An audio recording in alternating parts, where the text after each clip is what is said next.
Okay! After my most recent video, I think that I need something that's a bit more chill and relaxed.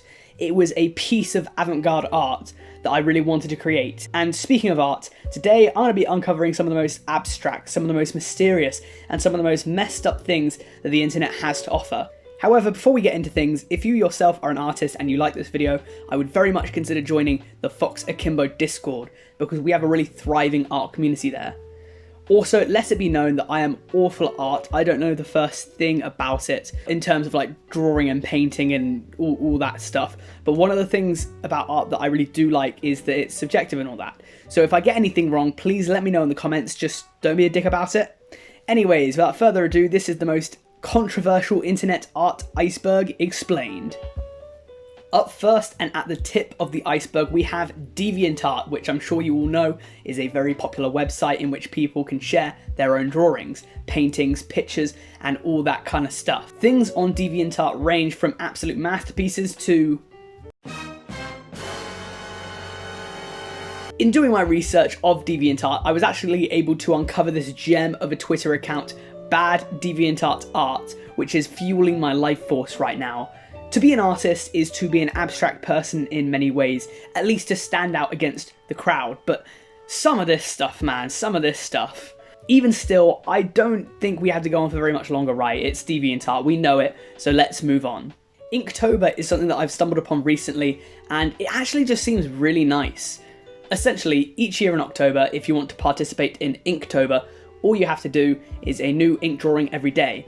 It's nothing mental, just draw a picture with ink every single day for 1 month. And if you can't think of anything to draw, then each year there is a prompt list of 31 different stimuluses.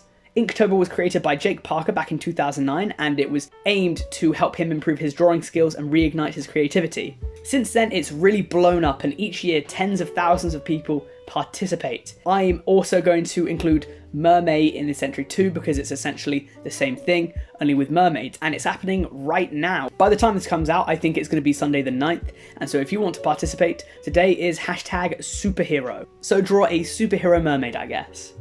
You should draw her. So, as I said, I'm not an artist, and so when I saw this entry on the iceberg, I thought it was referring to incessant fans telling artists what to do. Instead, I found something much funnier, but like, dude, what? So it's actually referring to a meme, because a couple of years back, this person called Mitchie drew this, which in and of itself is weird. There is a reason why there's no white paint in Splatoon. Don't even know who this guy is, but that's beside the point. Then some guy called Roger, literally just Roger, who also has a me profile pic, had this to say about it. Love the picture. You should draw them giving birth. Now firstly, the Squid Sisters are 17, so that's already a bit weird. And also, not to kink shame, but like, giving birth? I don't know, this post just bewilders me. There's so much stuff that's just completely wrong with it. Anyways, this became a meme last year, since which it's been used in various formats, but the punchline has always been the same, because it's basically just someone wanting to see their fetish portrayed, and it's really just taken a life of its own. What have you done, Roger? What have you done? Fur Affinity is a website for furries, I think. Yeah, I mean it is. It seems to be like a sort of Deviantart if Deviantart was solely for pictures of humanoid animals and not just extremely dominated by pictures of humanoid animals. These pictures will range all the way from cute and harmless to... yeah, unfortunately, I'm going to be looking at a lot of furry porn during the process of this video, unwillingly, of course. The things I do for you guys. Anyway, I'll say this right. The website has actually kind of got a very good interface, and some of the art is really cool in my opinion. Some of it, no. Some of it, no. I know for a fact that there's going to be a few furries that watch this video, and again, I really don't want to kink shame, but even the most staunch furries have to agree that to the average person, I mean, come on, really? This? I might be FoxAkimbo, but I'm going to put my foot down now. No furry stuff. I mean it. Either way, I don't think there's too much more to say. It's just a furry website. Twitter hates Uzaki. Well, I think I can think of 2 reasons why. I'm going to combine this with SJW art because there is definitely a dialogue to be had here. Now, I don't watch Uzaki, I don't think I've ever heard of Uzaki before researching this video, and so perhaps an unbiased perspective is good for the conversation, or perhaps it's shite and I'm talking out of my arse. From what I've seen, Uzaki is 150 centimeters tall, her jugs are a J-cup. Perhaps there's some sort of reasoning behind it, like you'd have to watch the anime or read the manga to understand, because there's like a deep dark meaning as to why her boobs are so big. But to me, it just looks like fan service. Those breasts, if you will, are a complete rare exception in real life. Not many women have J-cup breasts, and so circulating online you'll have these two camps. You'll have the SJWs who are artists and will do their drawings and pictures very down to earth. Their body proportions will be closer to what you'd see in real life. And you'll have others that put an overemphasis on certain body features such as abs, shoulders and jawlines for men, and dummy thick cake and mummy milkies for women, really accentuating their proportions. And I guess drawing is politics now, as if it ever hasn't been. So I've got to ask, which one are you? Do you think that overemphasized features might be more negative, especially for young women who might be anxious about their self-image? Or do you think that the point of art is to draw whatever you want, when you want, and how you want? I personally fall more into that camp. I don't think art needs to be realistic. I don't think people have the right to try and spoil other people's fun, change what they like doing, and to be honest, I don't know who's taken it upon themselves to become the art police and say what is or isn't art. But perhaps I'm wrong. I'd be open to some civil discussion in the comments, so let me know down there. This leads me into art fixing, and I've touched on it before in the internet celebrity Iceberg, and to be honest, even within the previous entry, we touched on it a little bit, didn't we? Let's have a little look what I said about it. And fixing anyone's art is definitely disrespectful. To say you're fixing their art is, yeah, just very disrespectful. As with everything, there should be a dialogue for this kind of stuff, but Z decided to circumvent that and just went and fixed it to the horror of most people, but Z has been hacked since, so... I mean, all that stands true. Art is subjective, everyone knows that, and so being critical of art is fair. Even the people that hate that anime girl that I talked about a minute ago, they have the right to criticise. It's just not that doing that will or even should change anything. Fixing art, on the other hand, is a step too far in my opinion. And this is something, as someone who likes to make art in the forms of short films and videos, it's really disrespectful and irks me on a personal level. It's saying that all of the time and effort that you put into it was worthless because the character's too skinny or their body proportions are wrong. Like, it's art, not life. Not everything has to be realistic, and to fix art is plain rude in my opinion. I mean, imagine if someone took my video right now, re-edited it with like 10% new content, and then said the video was fixed after I spent 8 hours on it. It's really and luckily it's only really done by nutcases who happen to be a very vocal minority. And this is a message to any art fixers that might be watching this video. I don't know if there will be any, but just in case, I have to ask, who made you the overlord of art? What makes you so important that you can take someone's hard work and put 5 minutes of your own time in and call it better? Please, if you are an art fixer, reconsider your actions because it's not as cool or as woke as you think it is. It's big Karen energy. Sorry, not sorry, this is something that just personally really boils my blood. I'm not gonna lie, I was completely unaware of Viviane Pop's existence until about 20 minutes ago from the time of writing this, and I just have to say, wow. Viviane Pop's content on YouTube is bordering television quality. I dare say, it's actually better than most stuff you'd see on TV, which makes sense as to why they've struck up a TV deal with A24. Created by Viviane Medrano, the YouTube channel is probably best known for its series Has Been Hotel, which launched its pilot on her YouTube channel in October of 2019 and has been seen over 60 million times.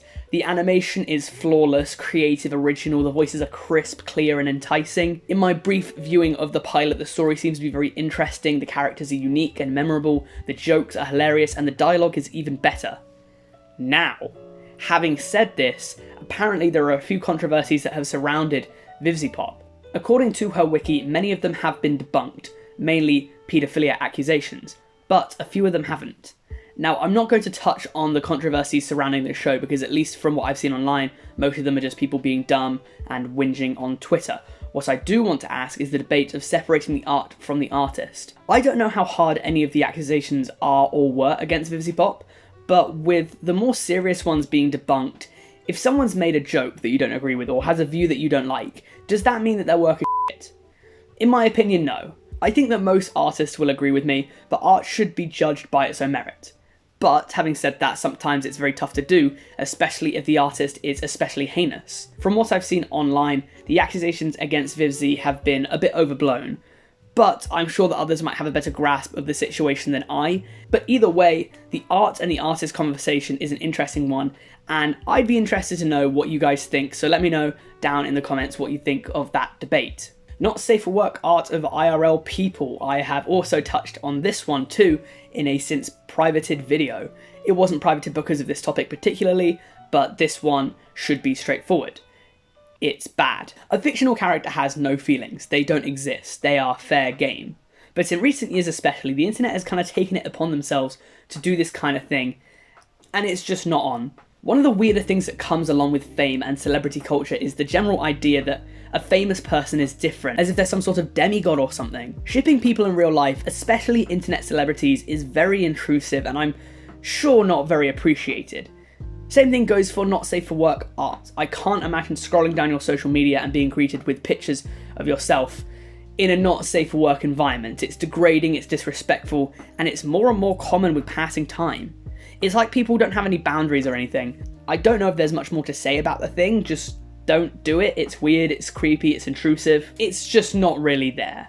Country Humans. This thing is just weird, man. So Country Humans is a fandom that turns countries into humans. They give them human designs and they like to ship them together and stuff. Here is Old Blighty, for example, the UK, and I will show you guys the countries of my top 5 geographical demographics. Here we have the USA, Canada, Australia, Germany, and Brazil. As a big lover of countries and flags, I actually rate a lot of the art here. I think it's really cool. So what's so bad about it then? What's the catch? Why is this so controversial? Here's why! Oh wait, no, not that one. Sorry, wrong file. Here's why! Fuck is that? It's the internet made it fucky alarm, sir. Someone thought that it would be fun to give Nazi Germany and the USSR a ship. And from there, the idea just kind of blew up and they're like together now. On top of this, when it comes to the topics of countries, identity is going to have a big part to play, and representation of countries is very contentious within the community. First of all, if you're drawing a country that isn't your own, the chances are that you're going to be drawing a stereotype. For example, the American country human is portrayed as gun-toting and racist. The Irish is a drunk and all that kind of stuff. A lot of people that are local to countries portrayed don't like how they're being represented. I mean, I don't know who's getting upset because their country human isn't what they like, but I digress. What started out was a cool concept turned really weird really fast. I mean, why? Why? Okay, we're getting very close to the bottom of the iceberg. Sushi dogs. So you know those cursed cakes from last year? The ones where you think it's a cake, but it was actually something else? Well, someone photoshopped this.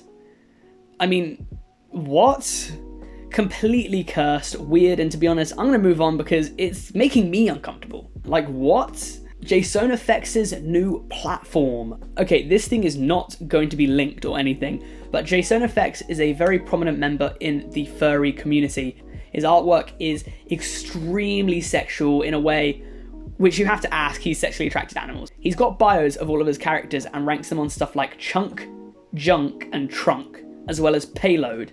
This dude takes being a furry completely to 10. I would read off a single bio for you guys, but I would get absolutely demonetized in a split second because they're just so detailed and graphic. I mean, it's zoophilia, isn't it? So it's like one thing dressing up like a fox, for example, and going to a convention and having a bit of fun. A bit weird, but that's one thing. This is something entirely different. It's quite bad. I recommend that no one look this up unless you want to have about 30 extremely unsafe for work pictures of anamorphic animals etched into your memory for all of eternity. I've done it for you, you don't have to. The things I do for you guys.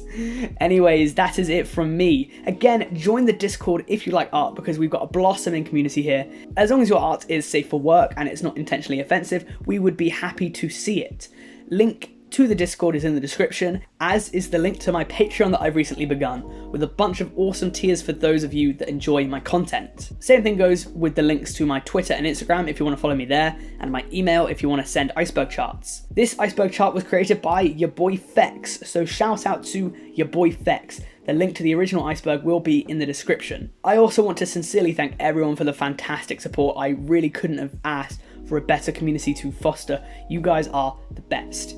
Aside from that, let me know down in the comments what you'd like to see me do next, as I'm only 43 videos in and I'm already out of ideas. Thank you for watching.